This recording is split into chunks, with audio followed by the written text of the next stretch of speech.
Good evening, ladies and gentlemen.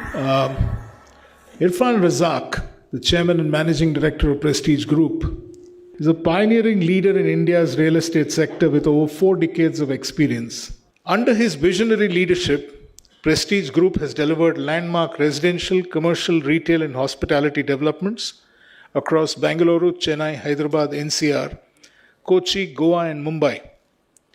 Renowned for his strategic foresight, focus on quality, innovation, sustainability, and customer centricity, Mr. Razack has successfully steered the organization through multiple market cycles while fostering a strong work culture and actively supporting philanthropic initiatives in education, healthcare, and community welfare. He is recognized as a leading authority in the industry.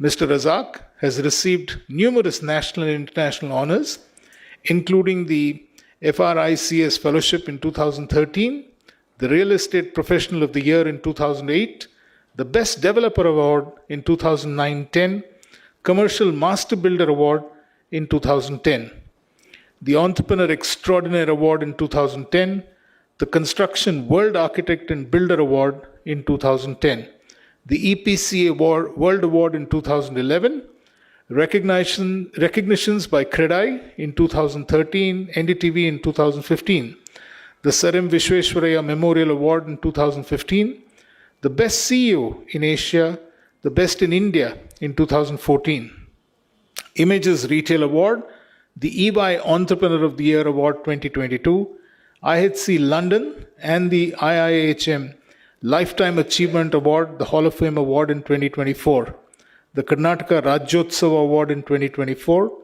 recognition by the Retailers Association of India, and the Lifetime Achievement Award at the 2025 ET Business Awards. I'm sure all of you will agree with me that he deserves a loud round of applause as we welcome him on stage, Irfan Bhai, for the 44th Ayaz Pierboy lecture. May I request you to please join us on stage. A very good evening, ladies and gentlemen. And a special good evening to Bunty and Sadika Pierboy. And of course, how can I forget Akshar and his lovely wife, and I just met his son. When Akshar reached out to me almost 6 months ago, June, July of 2025, so he planned it well.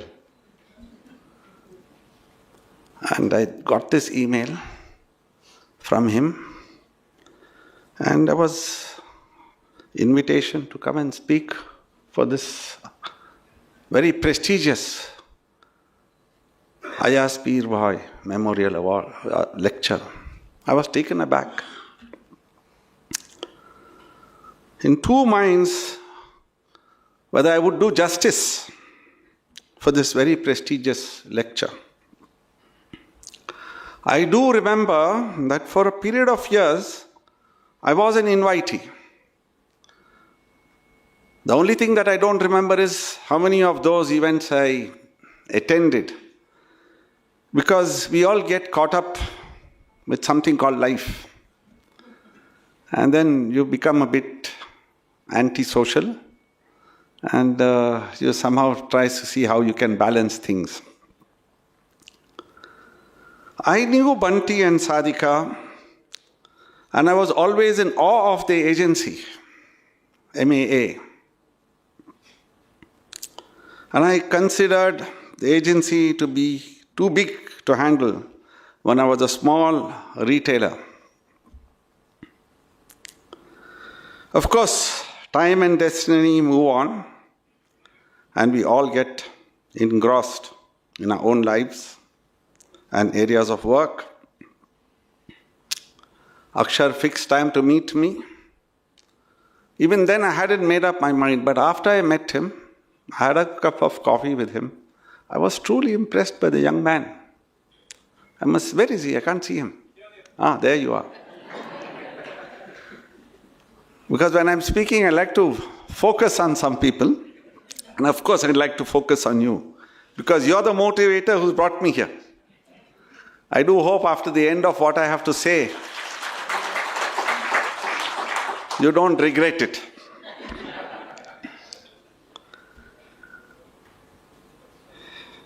Akshar was truly impressive.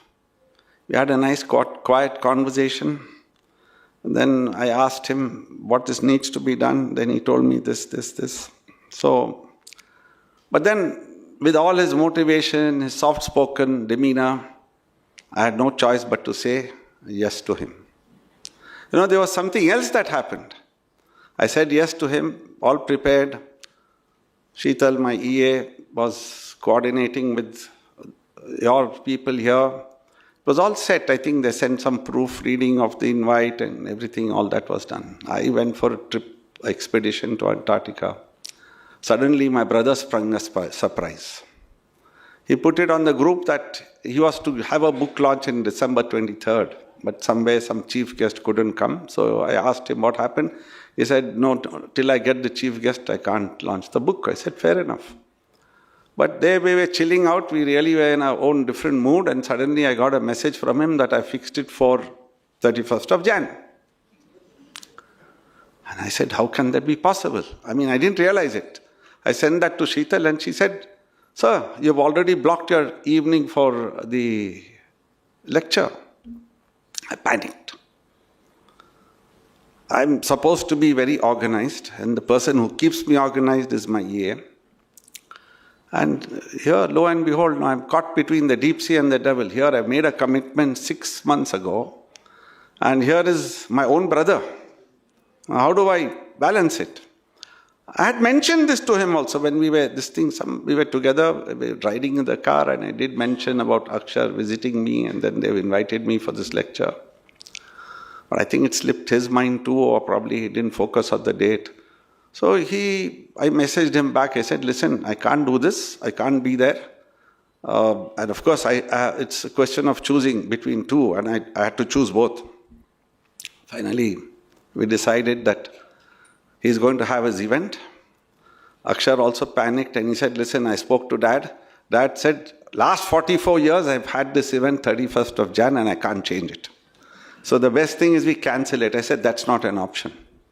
So here I am before you. I finished that event there. I did speak something there and I've come back here again to speak to you.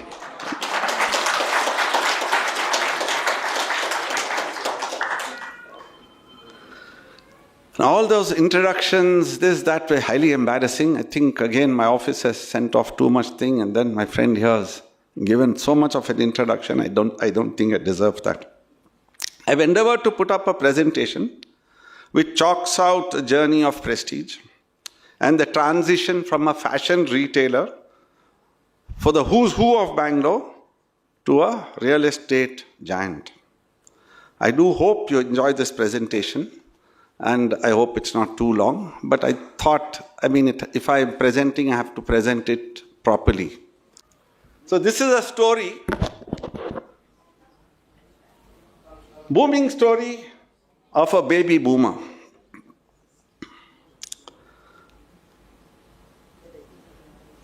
And then I'll take you back to what Bangalore was. Because baby boomers were all born in the 1950s, you see. So I'm a baby boomer. And this is a booming story of this baby boomer and, of course, Bangalore. What was Bangalore in the 50s? What a lovely city it was. It's not that it's not today, but it's something else. This is MG Road. You can see the EGK photography shop. You used to have the Lake View ice cream parlor there. And notice the cars parked on the other side of the road. And the chap who used to serve us ice cream had to balance his tray and cross the road and serve us the ice cream. That was Bangalore. This city was where people were quiet. It was quiet, people were contented, an easy life. And this is another image of MG Road, where you see the Empire Theatre in the corner. And this one, who remembers Liberty Theatre? I think all old Bangaloreans. The cinema. And see the queues for the cinema tickets. See the amazing queues. So that's it. And then, this is my old school. This is the St. Joseph School. Of course, the priests have changed it, rebuilt it, redesigned it, but they've kept the same character of the school. And I studied here. This is where I got my formative years. This is where we got the foundation. This is where we were taught our values, which stand even today. Though the school has been rebuilt, it has got the same similar character.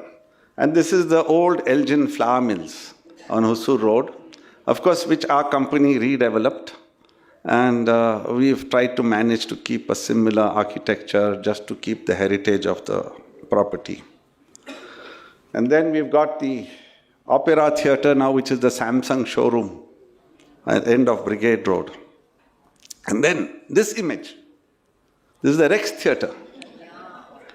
Even this property, it was in my destiny, in our company's destiny, to redevelop it. And I think we've done a fairly good job of it. But you notice the ticket on the left. It says 2 rupees 70 paisa for a movie called Guns of Navarone. And today, you won't even pay, you'll pay more for the parking. And the movie itself, the whole experience for one person will cost you about a couple of thousand. And in 1953, that was my first day. That was 30th October, and I made my grand debut. I officially arrived in this world.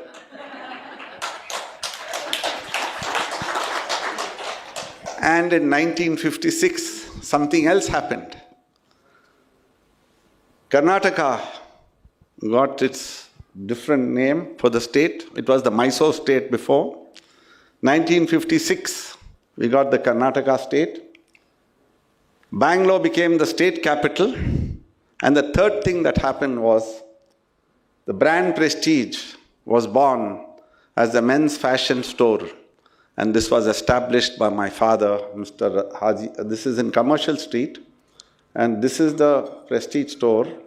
And it was established by my father, Haji Abdul Razack Sir. And we must give him all credit. We kept the same name, Prestige, for everything, whatever we do. So we are not 40 years old. We are almost now 70 years old in this city. And then, family values. That's my dad, mom, the two of us little kids, Rizwan and me, and that's my grandmother. So what were we taught? We were taught family values. My dad and mom were the two pillars, and they gave us the foundation of true values, discipline, resilience, and taught us the importance of family and unity. To date, we follow the same thing. We carry the entire family with us. We are together. We are not split. Though we may have grown or whatever else, there's no discord. That's why I said I had to trade off, but the trade-off paid. I've done both. I'm doing both. I've done that. I'm doing this today. Then after this, you grow up. It was fun days. It was school. It was college. And really fun days.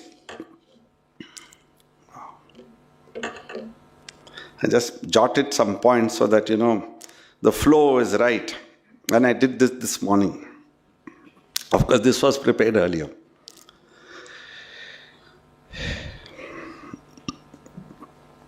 We were blessed to be in the best of institutions. Nostalgic memories of teachers and professors. I, for one, hated the science subject, but had a good head for numbers. Played all the sports and cultivated many hobbies. Had an inherent quality of taking responsibility and leadership. Whenever something came up, my hand went up first. to take the responsibility. And that again continues even today. I was the house captain in school and in college.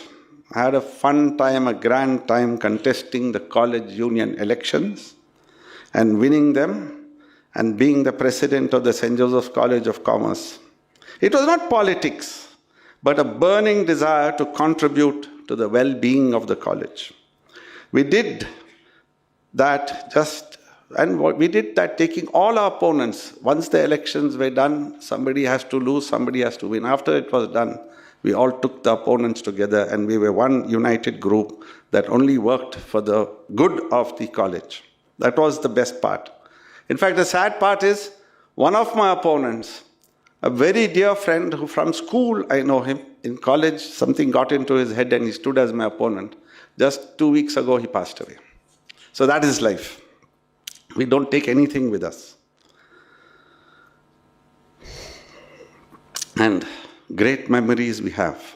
I always believe that you need to have the passion, the hunger, and the discipline. If you don't have the passion, if you don't have the hunger and the discipline, and of course with that I'll also add consistency, you don't achieve anything in life. And that, I think, is what gets us through in anything and everything that we do. Of course, somebody else, for this PhD, he said passion, hunger, discipline. He said partially head damage. I won't say who it was, but somebody said that. So once done with college, life started. Started working in that store, meeting the who's who of Bangalore. Many of you I would have met. Maybe I would have sold you some clothes, including Bunty. He would have visited my store. Yeah, of course. From rich businessmen to coffee planters to professionals to bureaucrats to politicians. But we gained insights of how the wealthy spend their money. Yeah, they really came and they really knew how to spend their money. Whether wisely or not is a separate problem. This experience gave us the confidence in dealing with influential people. In fact, we had exposure to many chief ministers who used to come and get the clothes tailored. And one day I'll tell you an incident. I think it was Mr. Gundu Rao's time. He used to get his clothes tailored in the store, and I always used to attend to him. We got a call from the Vidhan Sauda, bring your tailor and come immediately to the Vidhan Sauda. I said, something's gone wrong. Did his trouser burst or something happen to his jacket? Nothing like that happened. He was in a cabinet meeting and he called me and he told me to measure up all his cabinet members and get suits made for them. They were all going for some conference overseas. So those are the memories. This helped us in the years to come by. In fact, I started my work helping Dad in the store, but I had this burning desire either to become a chartered accountant or a lawyer, but that didn't happen. Again, I told you, life gets you. You're destined for whatever you are. So what happened was, in the year 1980, something else happened. Bangalore became a boom city. Real estate prices started going up. Of course, going up in comparisons to today, very different. But real estate prices were going up at that time. Then the family decided to sell the family bungalow. We used to live in that bungalow. We played in that bungalow. We grew up in that bungalow. But the family decided it belonged to my dad and two uncles. And they said, why don't you sell it? And the buyers were all developers coming in from Delhi, Mumbai, and they were evaluating property because they thought, again, it's business. They all thought it was an opportunity to earn money. So I was given the responsibility. As I told you, for anything my hand went up, and for this also. At a very tender age, my uncles didn't do it, my dad didn't do it. That gave us huge confidence. I must tell you, my dad never ever questioned me on any decision that I took. So that gave you confidence. He didn't say you messed it up. He never said that. So that is what that developed you into that, very confident person. And I do that for my children. I never question them. Let them free. After all, everybody is there. You make mistakes. And then you learn from those mistakes also. So these guys descended to Bangalore. So they wanted to build some multi-dwelling buildings. And at this time, we said, we'll sell this property. And in that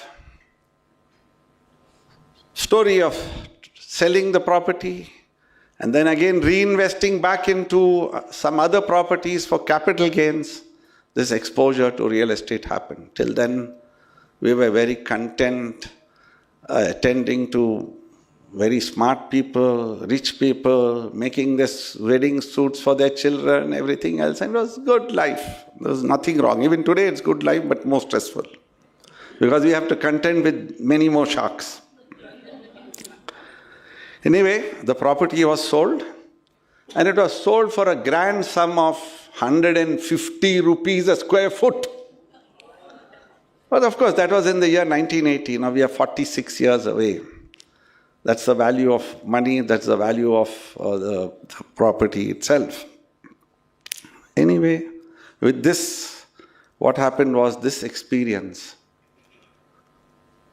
We started trading in property, my brother Rizwan and I, for at least 5 years.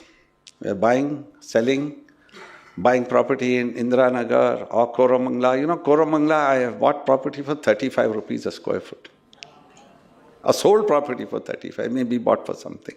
But that's all history now. You have to add some 3 zeros against that. And life happened. 5 years we were doing this.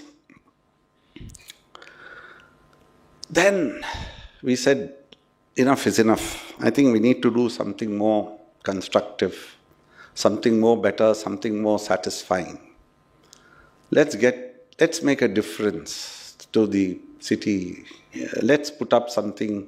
You should do something just to say, I want to make a quick buck. It doesn't happen. I mean, you're not giving yourself to that.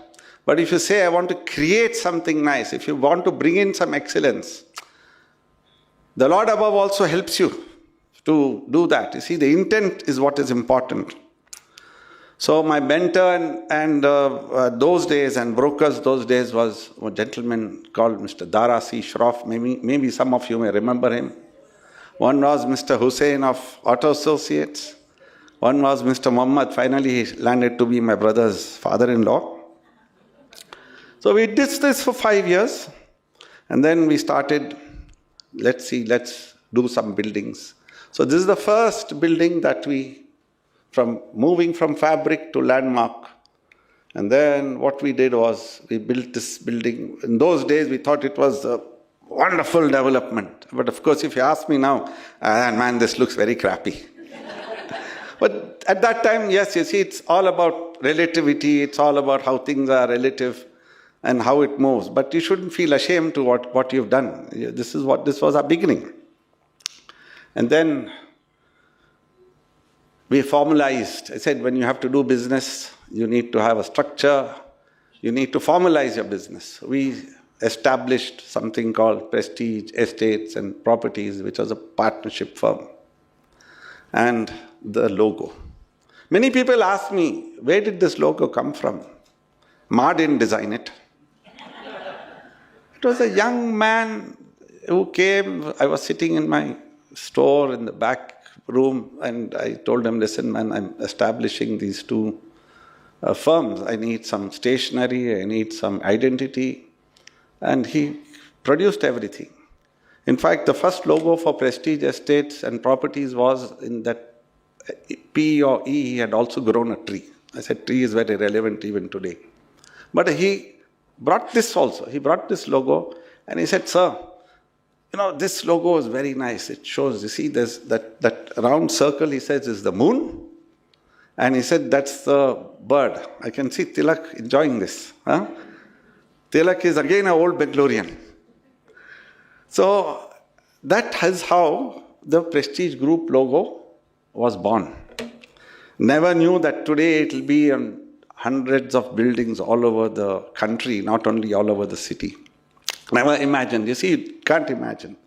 Then our first building was where we did this. Our office was lovely picture of Rizwan and me. Stan told me I don't look older than what he saw me 18 years ago, but I think I look pretty old now compared to that picture. So, what happened was, we established Prestige Estates and Properties. 1986, that was the first corporate office, and we built a team. And for the first time, this building, we devised something called joint development. Joint development was where we did a barter with the landowner. Instead of paying money and buying the land, we said, "Why don't you join together with us? We will, in lieu of the value of the land, we'll give you so much of built-up area. You can either get rent or you can sell you will be participating in the sort of benefits that come with the development." It was a win-win situation. But then the lawyers themselves didn't know how to do this contract. We sat together, we worked together, and we definitely made that contract. Of course, over a period of years, these contracts have matured and there are enough templates. And I think today a joint development agreement, anybody in the business will say it's there, taken for granted. But 40 years ago, it wasn't. Then the next one was on St. Mark's Road. There was such a pretty structure there. I still cry that I demolished it. It was called Golden Threshold. It was Dr. Miranda's house, where he was my dentist. We reminiscent. And we bought this property, and we said, it's on the main road, it's on a commercial road, let's do an office building. Innocently, we designed it, we submitted for approval, and bingo, the town planning member said, "I can't sanction this plan." I said, "Why?" He said, "It's in the residential zone."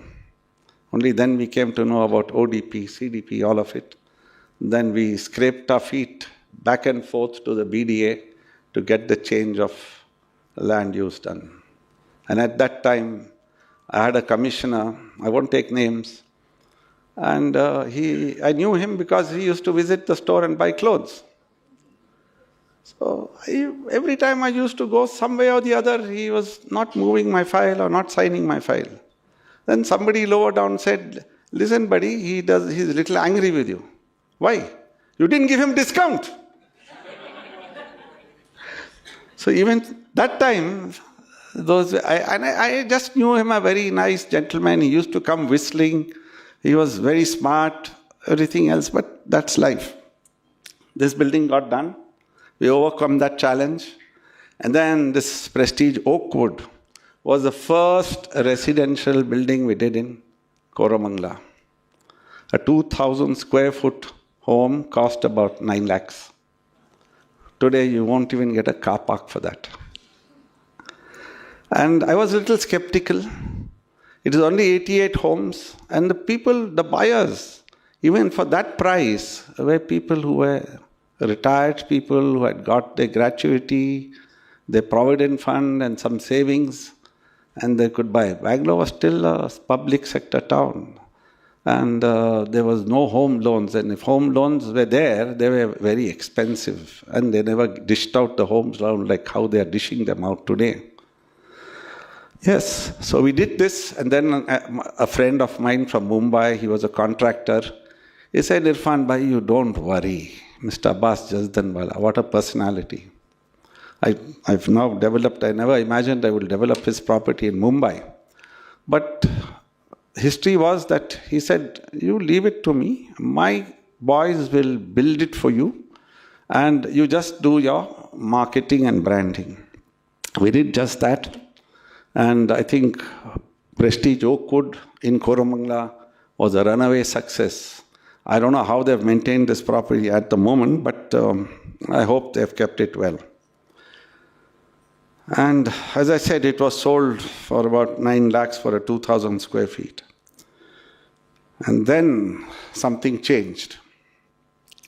In the year 1991, reforms started happening, economic reforms under Manmohan Singh's regime. He was the finance minister. What happened? He brought in liberalization, privatization, and globalization. Things suddenly moved, they changed. And the world started looking at us. Otherwise, nobody looked at India. It was the era of dot-coms, of course, boom and bust of dot-coms, BPOs, IT companies, and now, of course, it's GCCs, and MNCs looked at opportunities in India. And slowly but steadily, a lot of MNCs started coming into the country, and this opened up the demand for both housing as well as offices. It's first office, then housing. Now, why did that happen? Only when somebody can earn money can they afford to buy a home and get a home loan. So our youngsters started getting high-paid jobs just here in their own city, in their own country. So this was on MG Road, this was a drive-in restaurant there, Udyavan. That became the Prestige Meridian. And again, even today it looks pretty nice, it's well maintained. And this was the first high-rise. That particular road, I think only 2 roads in Bangalore could build around 13 floors. Otherwise it was all a low-rise city. But of course today now a lot more high-rise is coming up. So the demand opened for offices, demand opened for housing. And then the other part was, it was a challenge. We had something called the Urban Arts Commission, that MG Road was supposed to be a revered road. Unfortunately, they butchered it now with that metro going up. In fact, I did ask the MD, he's still a good friend of mine, very clean man. I asked him, sir, why on earth you sunk the metro in the middle of MG Road going through Cubbon Road? Why didn't you sink it just before entering into MG Road and made it into an underground rail? He had his own logic, but I didn't buy that logic. I don't buy that logic even today, because I stay on that road. Every time I pass by, I don't enjoy it. But that's life. And then what we did is we established a property management company called Prestige Property Management Services to take care of what we built. Because once you build it, somebody has to take care of it. Once a baby is born, the mother and father have to take care of it till the child grows up to a certain level and who can stand on its own feet.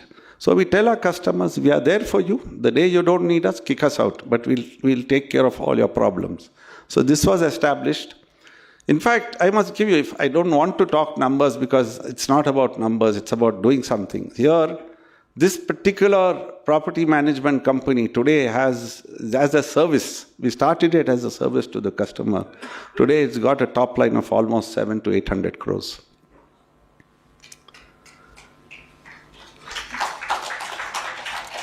And then, since the boom happened, 93, 94, Bangalore was booming, real estate was booming. We got people buying property all over, from all over the world. We got the courage to launch 4 of the largest development in Bangalore. Actually, many developers, many of my peers thought that I had gone loony. And of course, for that time, this was big. And in today's time, I'll say it's nothing, it is just small. We did the Prestige Acropolis. You saw some images of it in the introduction. Then we did the Prestige Dorchester, Prestige Towers, and Prestige Monte Carlo. And we got Mr. Deve Gowda, now who from Chief Minister became the Prime Minister. The only name to claim, how I knew that gentleman was that he needed some support and he became the Chief Minister. So I said, let me bring him. and let him inaugurate these projects. A very nice gentleman. Of course, things change, values change, but at that time, I would say he was a great guy. And then we had told you about Prestige Elgin. The owners came to me and said, let's redevelop it. I said, I don't want to spoil the whole, it's like history. So we kept the same facade. Thomas Associates were the architects. I think between Tom and us, we've done some of even the Prestige Meridian was built by them. The EGK building was done by them. The Rex Walks recently done by them. Even this Prestige Elgin. Because he also had that, apart from an architect, he's an artist. He knows how to do things. And the teamwork was fantastic. And so we kept the same legacy. This development has won many awards for us. And then in 1997, we converted from a partnership to a private limited company. And then after that, things started. I told you, the MNC started coming. We started building more and more office spaces. Prestige Sterling Square, this was occupied by Philips Software for some time, and then tenancies changed because Philips grew in size and they moved somewhere else. But somebody else came in, and then Prestige EGK now has a gold store called Joy Alucas over there, though they've spoiled the facade a bit.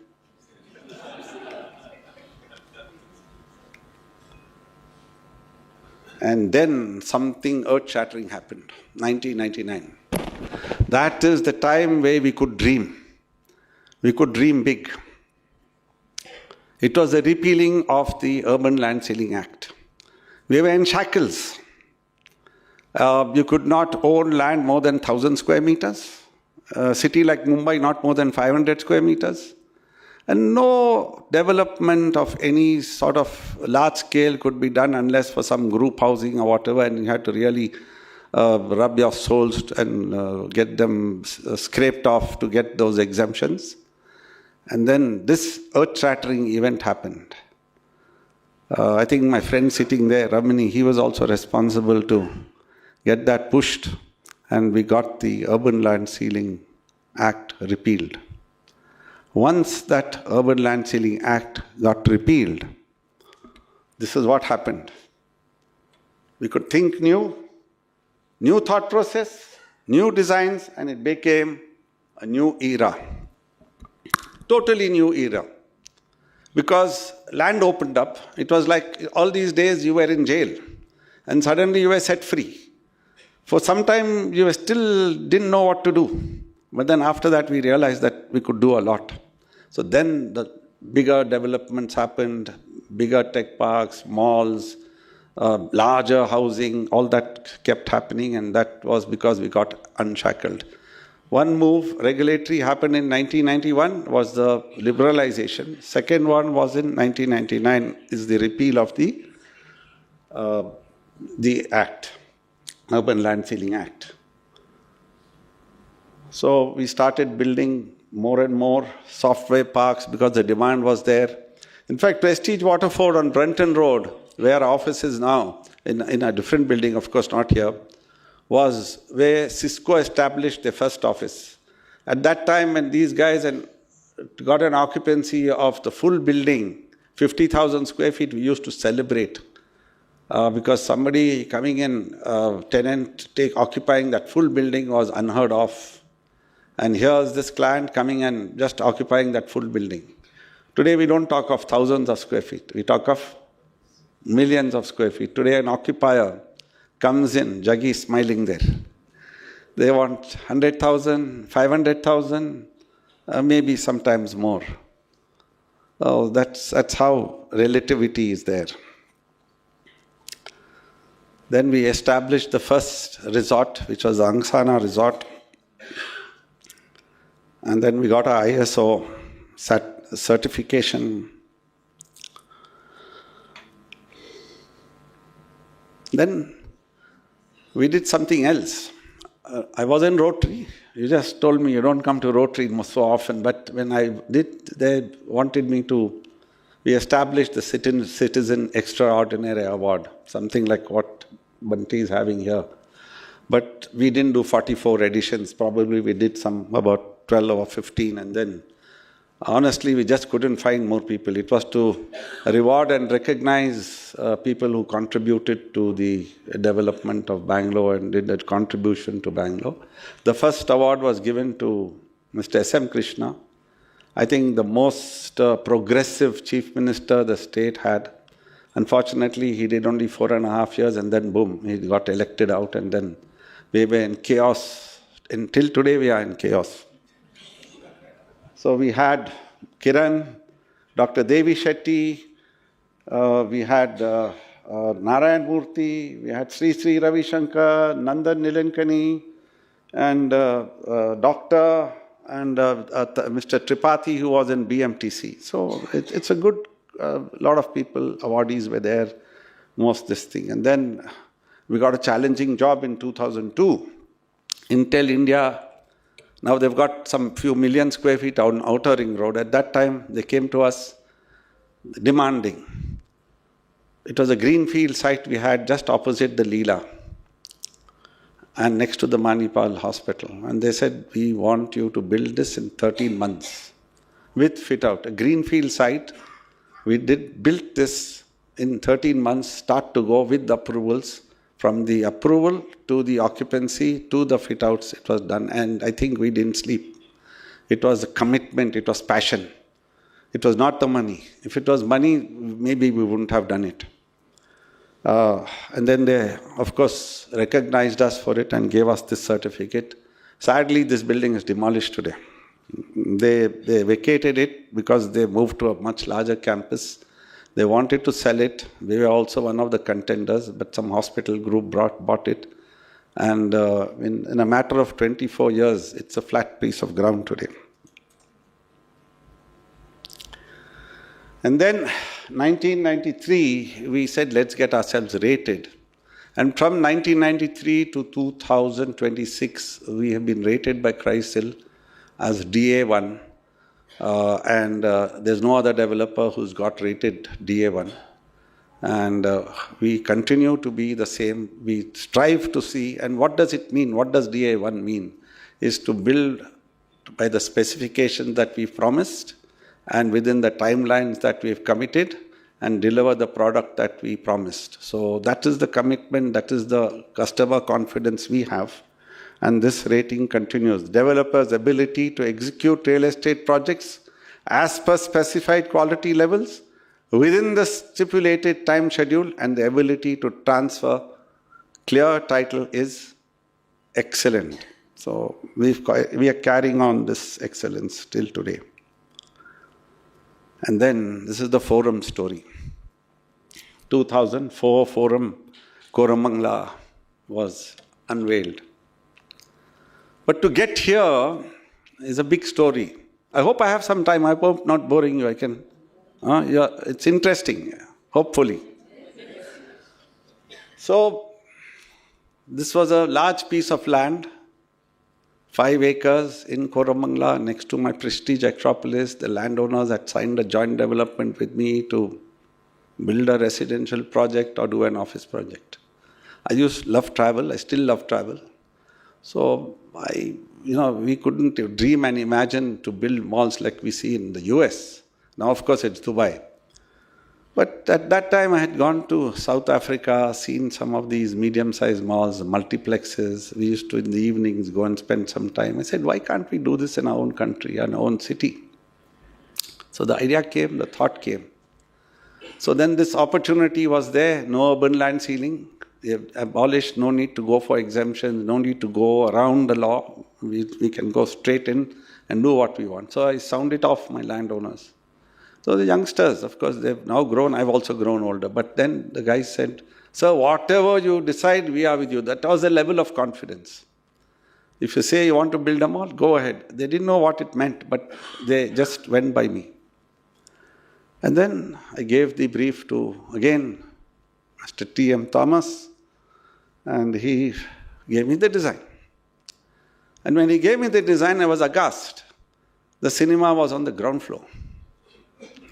I said, Tom, how can you use the most prime space for a cinema on the ground floor. He said, no, boss, as per the Cinematographic Act and the rules, either cinema has to be a standalone, or if it's in a building, it has to be only on the ground floor. I knocked my head. 2001, I told you, Mr. Krishna was the CM. I had a friend, I told him, I said, listen man, the world is changing, there's something called multiplexes. And we need to educate our government and say, everywhere else it's getting built, why should we be left out? We just need to change the rules. So he said, you write down what you want. So we drafted it. That draft today also in the Cinematographic Act is drafted by us. So fine, he went convinced, because he was a progressive CM, he understood it. And within no time, and in the meanwhile we started building, not building without approval. I got my approval. I'm a risk taker. What I did is, I said, we designed it, the top floor. Of course, we got some, architect from the US, and he came in, he changed the whole design. He looked at our initial design. He said, let's start from a blank canvas. He started from a blank canvas, and then he brought the design to what it was today and put the cinemas on top. But what we did was, I always look for some solutions. So I said, let's not show it as cinemas. Let's show it as auditorium. The law doesn't say I can't have an auditorium on the top floor. Only cinema license I won't get. So we got the approval, and we started, because I didn't want to waste time. So we started building. I took that risk. I said, if the law hadn't changed, I said, okay, finally I'll use it for convention center or whatever else. Maybe the people can conduct marriages or have meetings like this. So be it. If you can't get it, you can't get it. But the good part is, we got the change. And my friend brought the draft back and gave it to me. He said, this is the draft. I said, listen, the draft came as, instead of calling it multiplex, somebody wrote it as IMAX. I said, yeah, IMAX is a screening system. Multiplex is a group of cinemas. Again, I had to educate them, and that got changed to multiplex. Then we went back, got a modified plan, by which time the building started coming up. And that's the story of the cinema, PVR. And even before anything else, PVR, Mr. Ajay Bijli, he had sent an emissary to me and saying that we want to take that space on lease. I said, very good. Then I said, I want to come and see, where is your multiplex? We've got it in Delhi. I said, to my best of my knowledge, there was no multiplex in Delhi. So they took me and showed me a standalone cinema. I said, Ajay, where is your multiplex? No, I have a JV with Village Road shows in Australia. So I'm going to do this. I said, you are going to do it, but you haven't done it. So that is true Delhi style. Of course.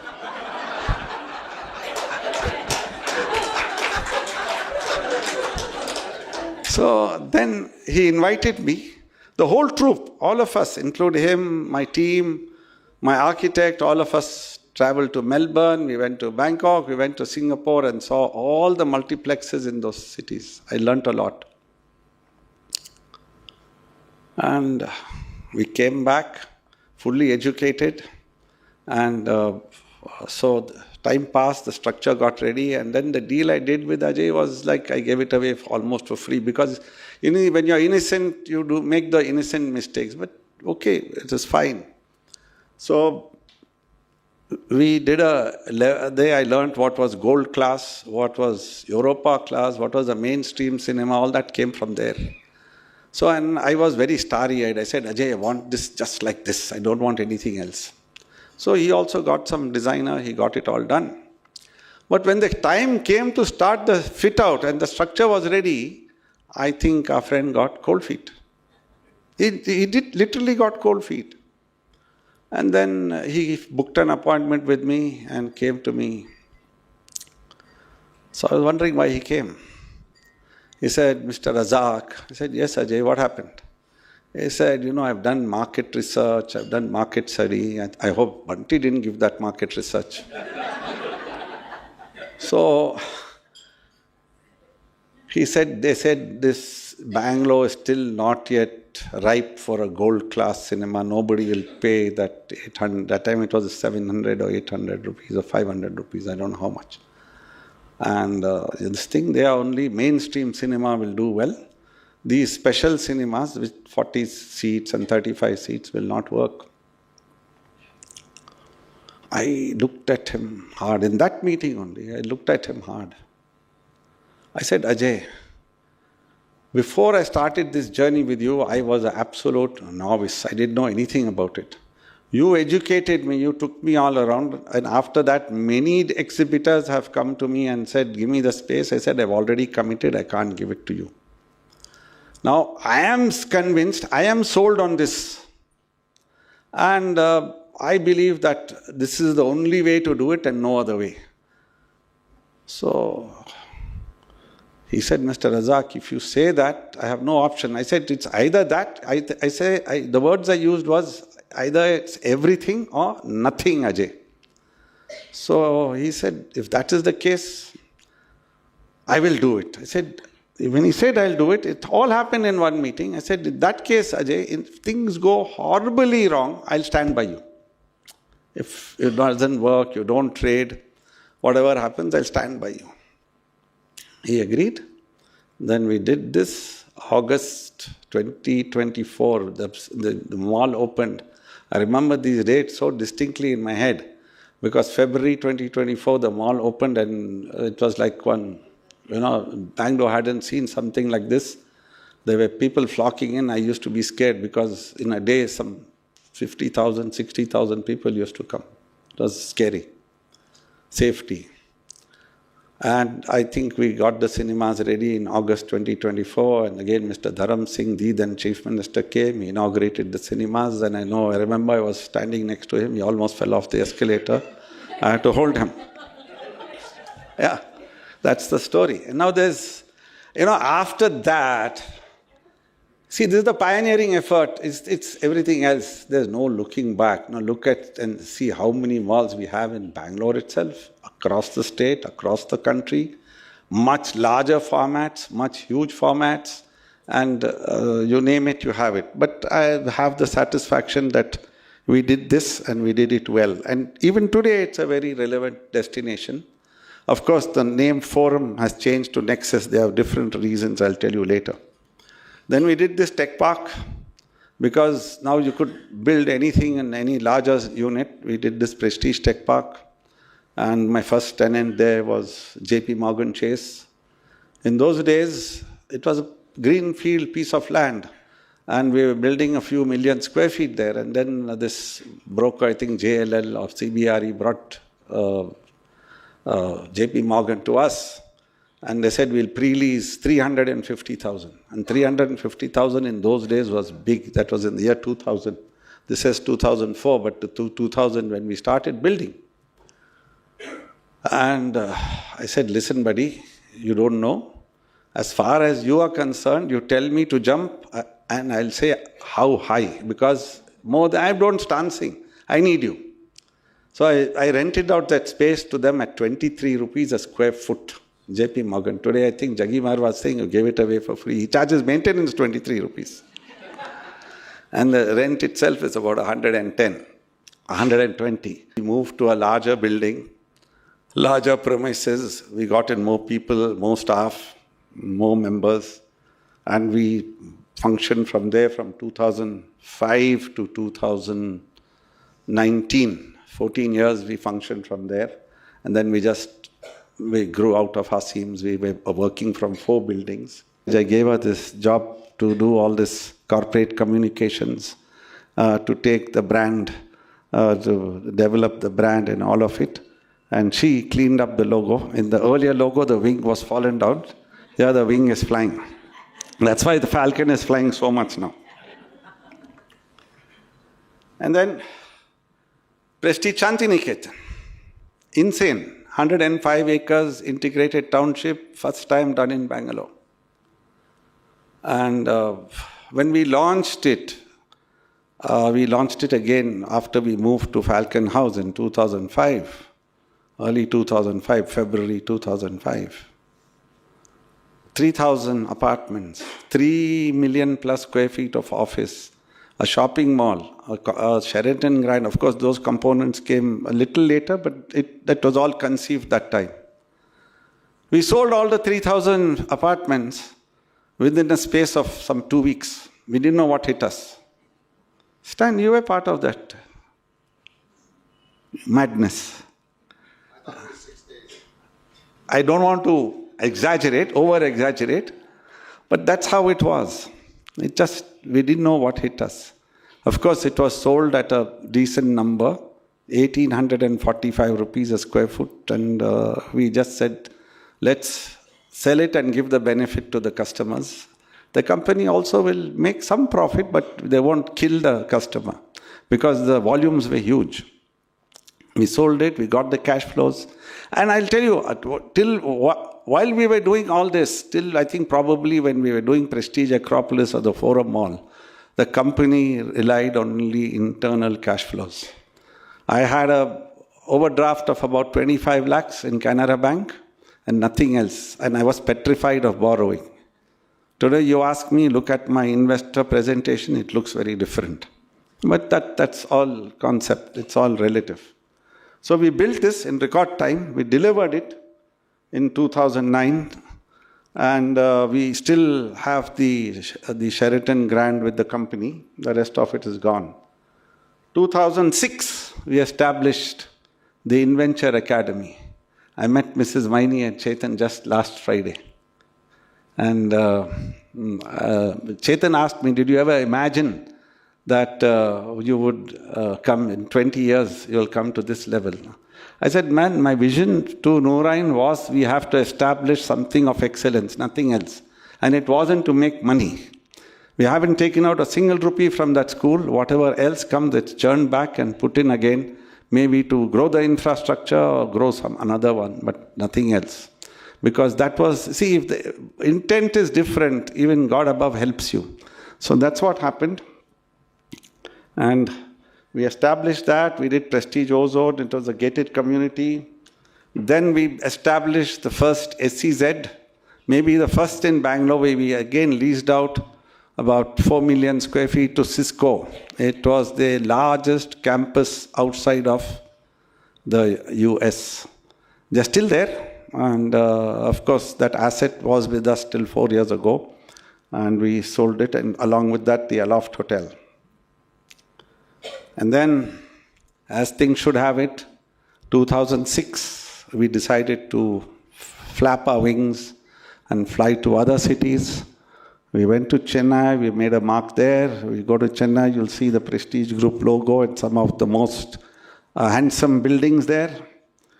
We did that in Hyderabad, a lot of developments in Hyderabad, and a lot more action is happening there. And we've grown the business organically. We didn't take it from top down. We took it from bottom up. And then we went to Kochi, then to Bangalore, and then, of course, the UB city. I had to deal with my great man. Unfortunately, I don't know why he did it. I even told him when I met him last year, why did you run away, man? Mr. Dr. Vijay Mallya, he was a great guy, he's still a great guy. Amazing person. Lot of intelligence, lot of vision. And then I think the intermediary was Shashikant, who was liaising between the boss and us, and he always used to create that. He was the, he was the Birbal between Akbar, Badshah and us. So one thing led to the other, but I must give him credit. He said, first do me a design. Again, we went to Mr. Thomas and we gave him the brief. We told him what's to be done, everything else, and he produced something. We went and presented it to him. He took that and he just threw it into the bin. He said, this looks like something in Mumbai where that, Bandra Kurla complex, if you go at all those glass buildings, no, this is not what I want.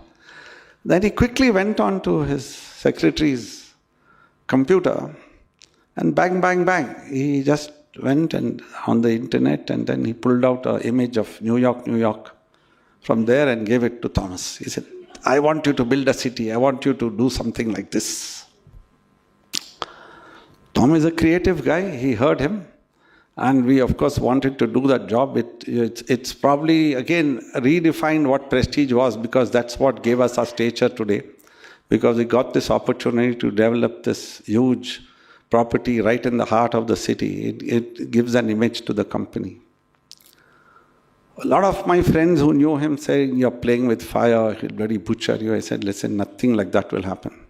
As far as I am concerned, if I deliver what I have promised, I'm very confident nobody can do anything. If I screw up, I have all the right for somebody else to screw me."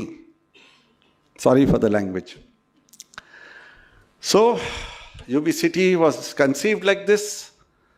And another thing, those days, you see, today architects are using graphic, they use computers to do all of those perspectives. This was actually the perspective for this particular development was hand-drawn by an artist called Ishwar Pattar. He used to draw those. And believe you me, when he saw it, he was mighty kicked. He loved it. He called all his senior officials and kept it in his boardroom and said, "Ha, ha, ha, this is what I want to build." Fair enough. We said, we'll build it. It was a story how the approval came, how the chief minister didn't come for the groundbreaking. That's another story, but it got built. It got built in style. And of course, he knew exactly what he wanted. Even that today the luxury mall that is there, my people had done designs and presented to him. Then I was a little skeptical. "Sir, why do you want to do those individual shops? It's very difficult to manage it. Again, collect rent, somebody will come." No. So I said, "Why don't we just give it to one tenant?" And I took Nagesh of Sopper Stop all the way to Delhi, because he was the MP that time, and he said, "Come to Delhi." We went there. And I primed up Nagesh. I said, "Make a great presentation where he'll say yes." Nagesh messed it up. It didn't happen. He gave 2 chances. Both the chances went. Then I said, "What do you want, sir?" He said, "You had presented me that luxury retail. You do the same thing. I'll approve it." I said, "Okay, great. We'll do it." We appointed JLL. But you know, one thing he told Rizwan and me. He said, "You're Bangalore boys, man. You know your job. I won't interfere. You do it." That is the level of confidence he had. And we did it. And we did it in style. And today, UB City, in every, apart the Vedana Sauda in Bangalore, it's a landmark for Bangalore. And we are creating more landmarks in other cities. And this is another landmark we created.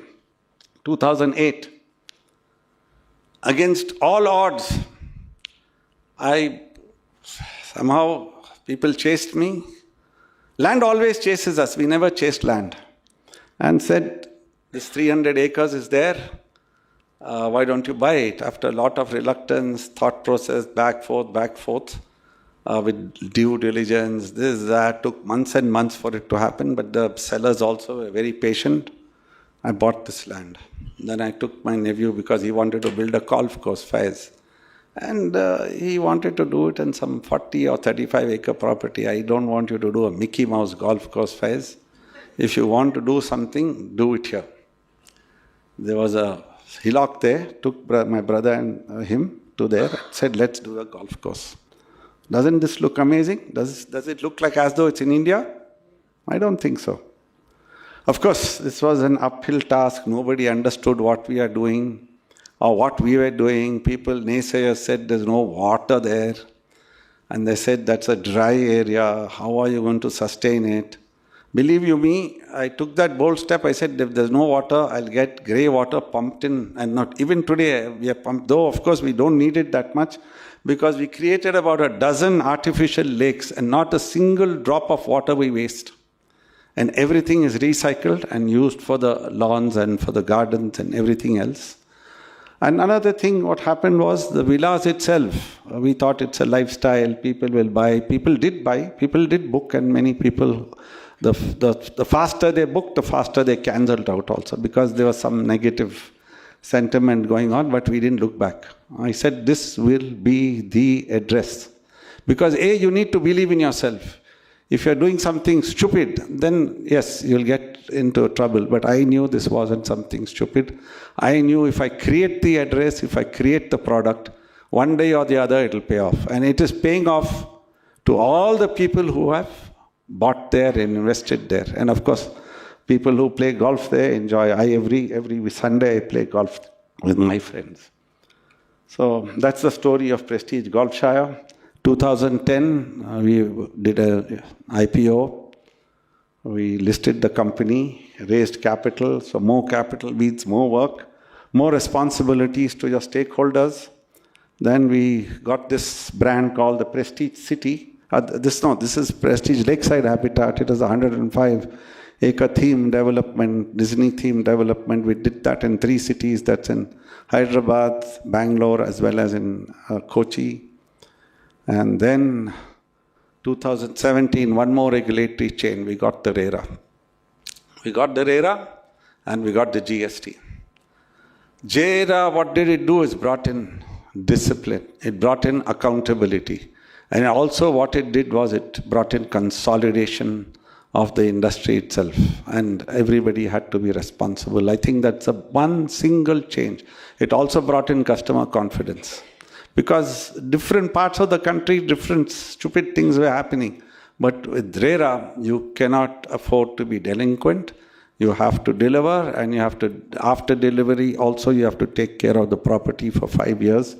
So RERA was a game changer again for the real estate industries.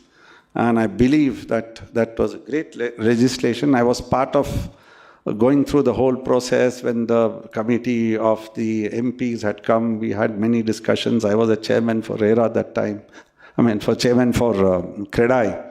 And used a lot of, that's another thing. You see, once you're on the other side, and if you really think, I probably have read that entire act back and forth, word by word. We requested for corrections, and then finally it became law. And then we did some luxury hotel developments, the Conrad, the Sheraton Grand. And then this is another story. You see the mansion there? Where our big boss couldn't live there at all, even for a day. Probably he's not even seen the property, he's only seen the pictures.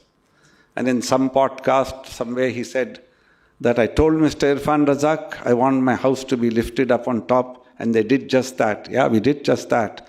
How much of circus we had to do, we know, but we did it. We built it, and it's the most luxurious housing building in Bangalore. I won't say the country because Mumbai has something else. But I'm very proud of what we did here. And then in 2019, like I said, 2004 to 2019, we were in Falcon House. Then we needed more space.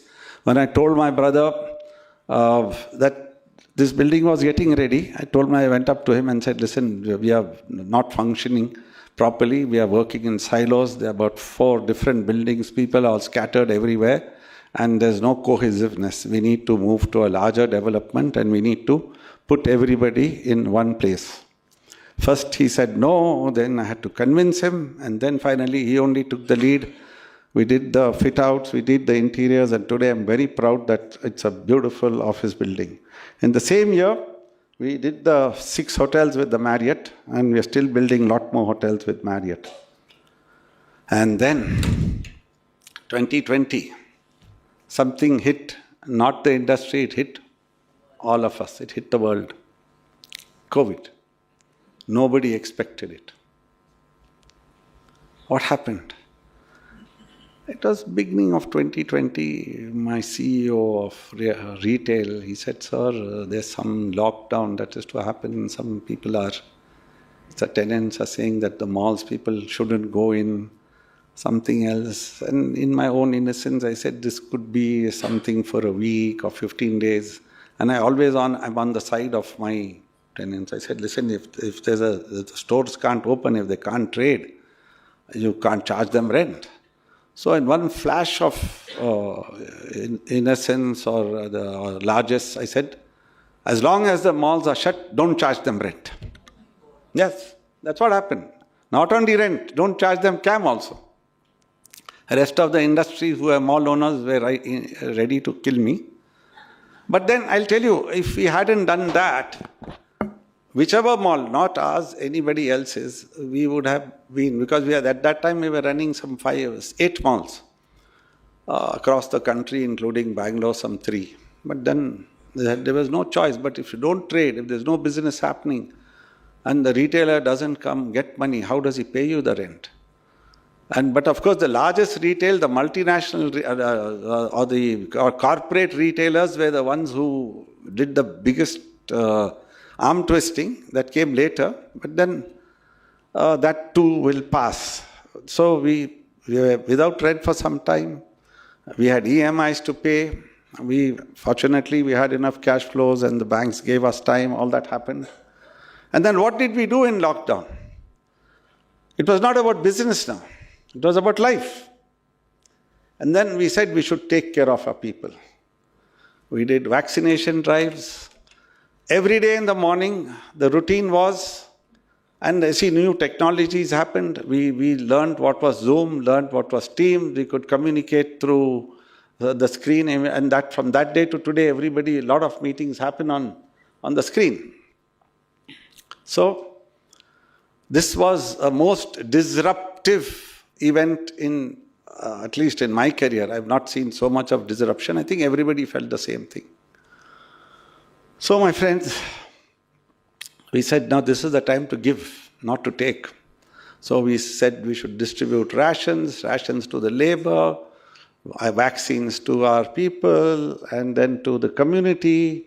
And then the important part was we had to see everybody was safe.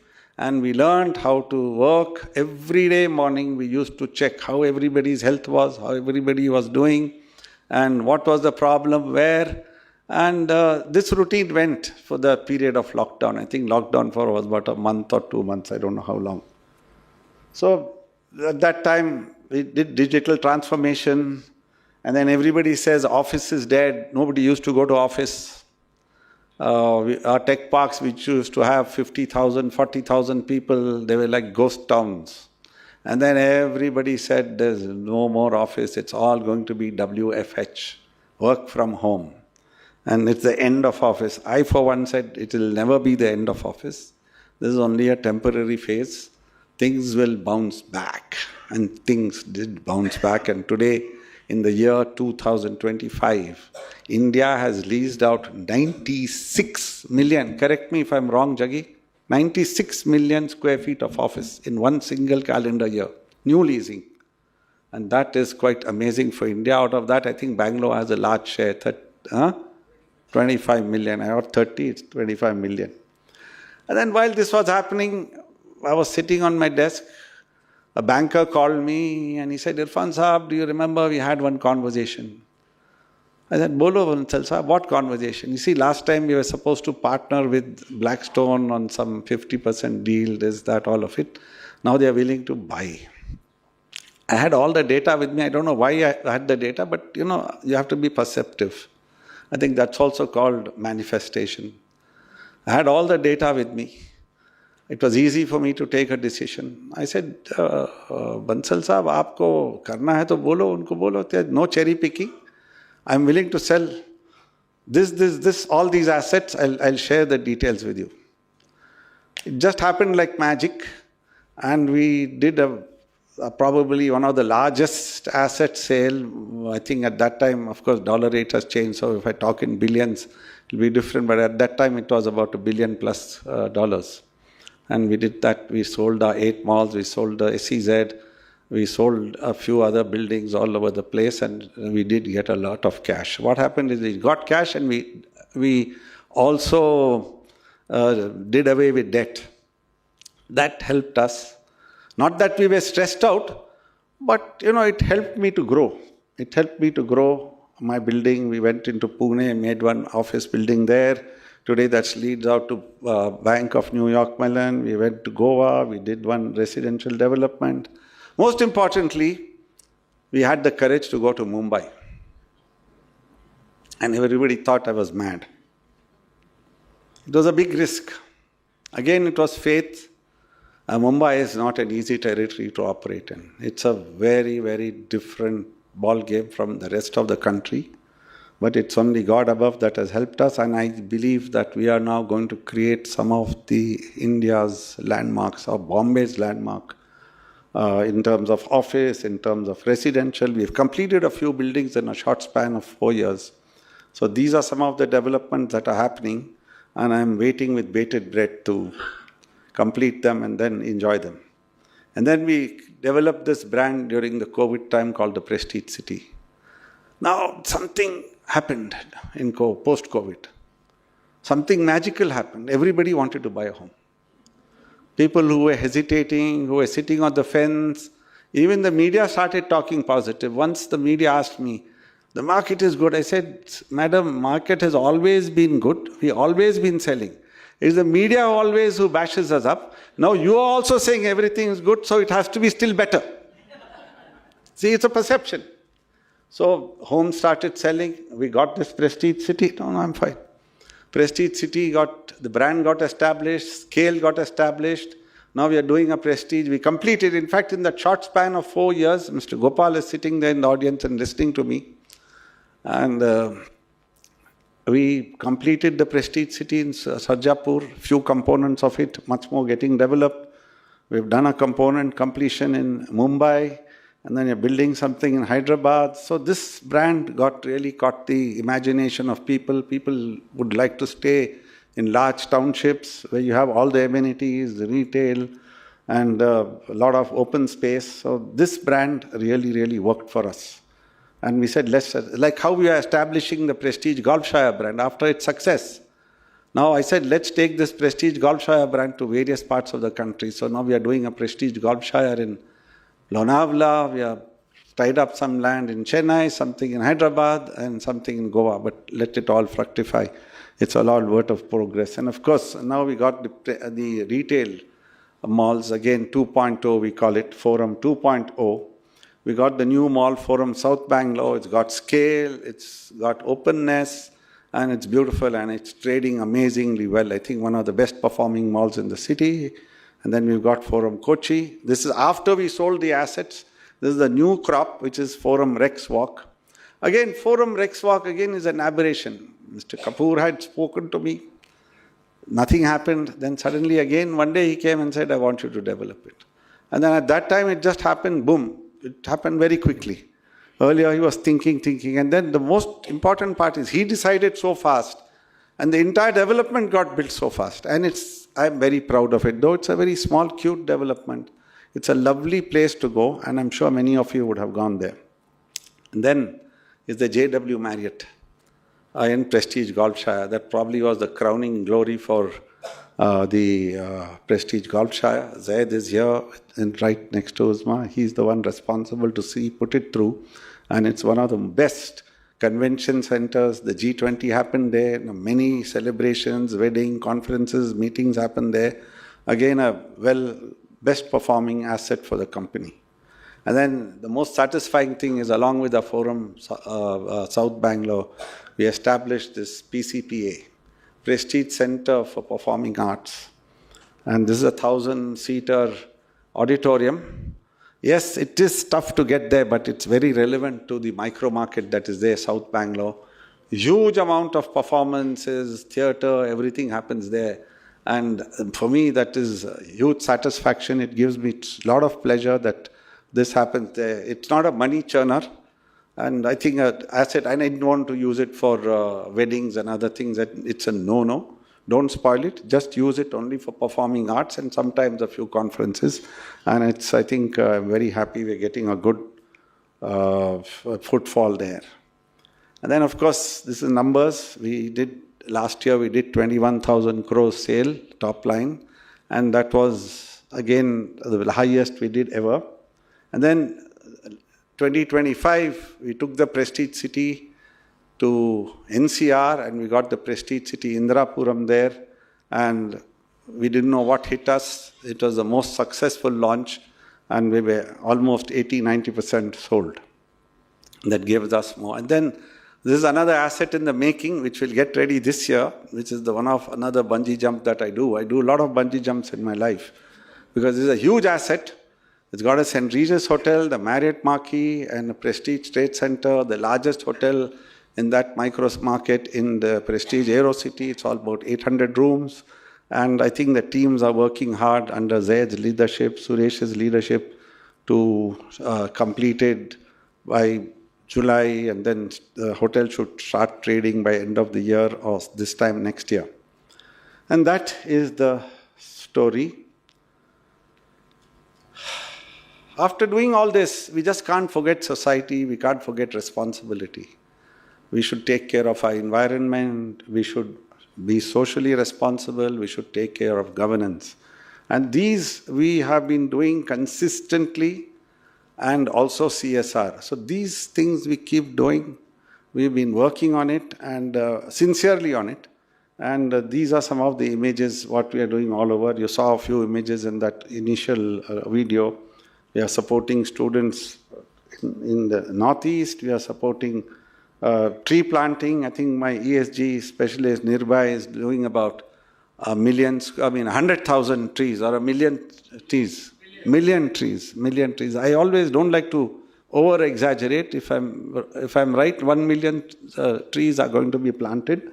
Apart from that, we've adopted some tiger cubs and these rations. All of that is there because for me, it's about whatever you have. It's about giving back to the society. And then we are in 2026. We started with a 900 square foot tailoring shop or retail shop to a 200 plus million square feet real estate developer.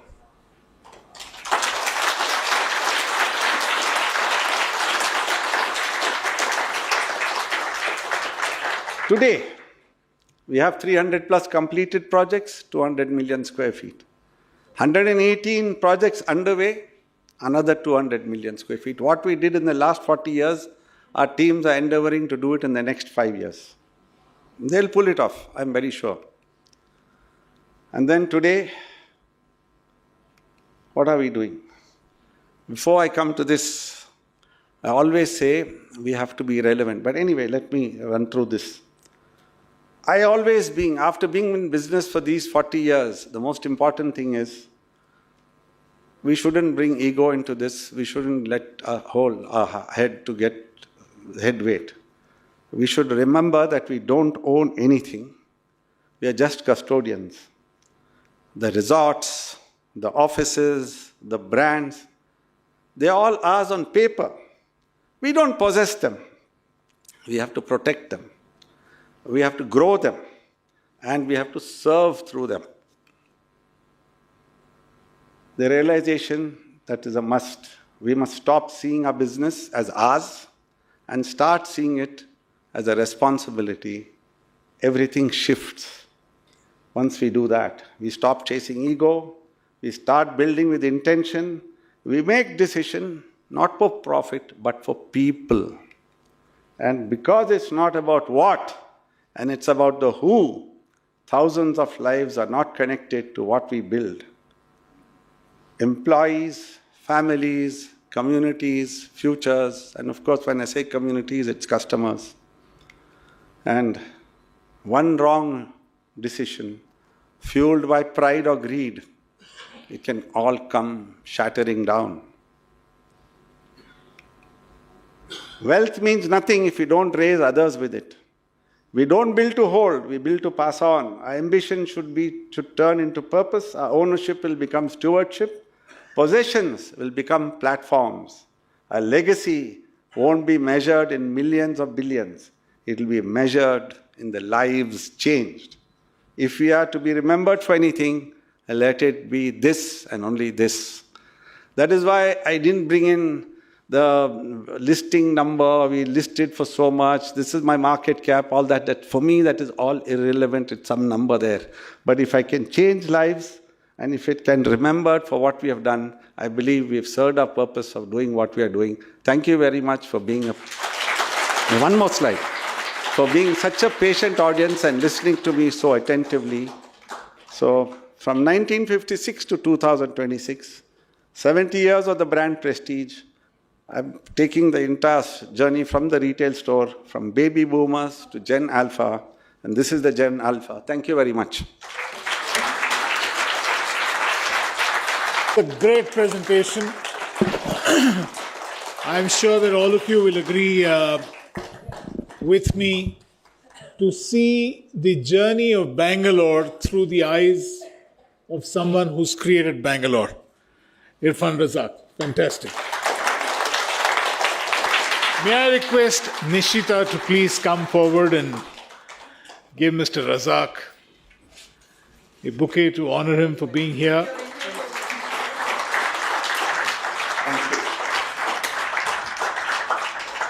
May I request Mr. Liaq Ali, the president of the Ad Club Bangalore, to please come and propose a vote of thanks. Good evening, everyone. So on behalf of Ma Foundation, the Pure Boy family, and the Advertising Club Bangalore, I serve as the current president of the Advertising Camp Bangalore, so I get the honor to deliver the vote of thanks. So heartfelt thanks to all of you. It's wonderful to see all of you all glued on to an amazing Bangalore story which happened in front of us. Without you all, this day wouldn't have been special for all of us. So thank you so much for turning out in large numbers. Special thanks to Mr. Irfan Razack Sir, amazing story. When I first came to Bangalore 30 years back, Prestige was not a real estate brand for me. It had a different role. It was like Google Maps. Because I used to get into Rick and I would say, go near Acropolis, go near Elgin, and they used to drop us there, right? And from there, I think it's amazing to see Shanti Niketan to Elgin to UB City, so many iconic addresses all around. And amazing to see how you've quietly shaped how Bangalore looks and lives and feels, most importantly. And today, hearing your story, your values, your humility, and your infectious energy to stand here and deliver all this, we are reminded why Prestige is not just a brand, but it's like become like an emotion for all of us, right? And when you go to UB City, everywhere else, I think it's become part of us in some form or the other. So thank you so much for proving that leadership can be sharp, kind, witty, and at the same time, a very serious real estate business. You told a great story here. So it was like serious storytelling, not really boring real estate business. So thank you so much for all of that. And sincere thank you to the Pure Boy family for including and involving Ad Club always. Akshar, Bunty, Sadika, Nishita, all of you all. We've been part of this lecture series, and it's been amazing that this platform is consistently it keeps bringing inspiration. Such great leaders have come here and inspired us through all these years, wisdom, perspective to shape the industry year on year. Thanks to E4M, who's been a partner here with us. Without them, this evening wouldn't have happened seamlessly, and everybody who's behind the scenes. And all of you all, thank you, community, everybody who's landed up here, thank you so much. Without you all, this wouldn't have happened. Thank you all for a wonderful evening. And let's carry these insights forward. I think these are inspiration bits for all of us to go and create the next prestigious out of Bangalore. Thank you, sir. Thank you so much. Thank you, everybody. Good evening. Thank you. Ladies and gentlemen, that brings us to a close of the 44th IAS Pure Boy Memorial Lecture. I'd like to also invite you on behalf of the MA Foundation for cocktails at the Kensington Lawns, which is upstairs. Please do join us, and you can then get to meet Mr. Razack and interact with him on a one-to-one basis there. Thank you very much. Good night, and see you upstairs.